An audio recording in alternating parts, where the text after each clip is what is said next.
بے حساب بکریاں عطا کی گئیں۔ حضرت انس بن مالک رضی اللہ عنہ فرماتے ہیں کہ حضور علیہ الصلاۃ والسلام سب سے زیادہ سخی تھے، اور جب بھی آپ سے کوئی چیز مانگی گئی تو آپ صلی اللہ علیہ وسلم نے منع نہیں فرمایا۔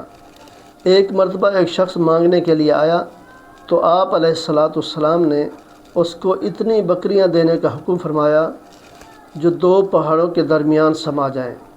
تو اس شخص نے اپنی قوم میں جا کر یہ کہا کہ اے لوگو، اسلام لے آؤ، اس لیے کہ محمد صلی اللہ علیہ وآلہ وسلم ایسی بخشش عطا فرماتے ہیں کہ جس کے بعد کسی فقر و فاقہ کا کوئی اندیشہ نہیں رہتا۔ تو آپ کی سخاوت کے چرچے ہیں، تو اس لیے لوگ مسلمان ہوتے تھے اخلاق سے، سخاوت سے۔ تو کتنے لوگ آپ صلی اللہ علیہ وسلم کے اخلاق پر ایمان لے آئے۔ کوئی بھی سوال ہی آتا تو اس کا سوال پورا کرتے، سائل کو دیتے۔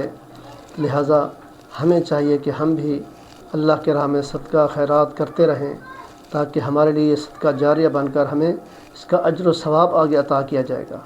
تو دعا ہے اللہ تعالیٰ ہم کو عمل کی توفیق عطا فرمائے۔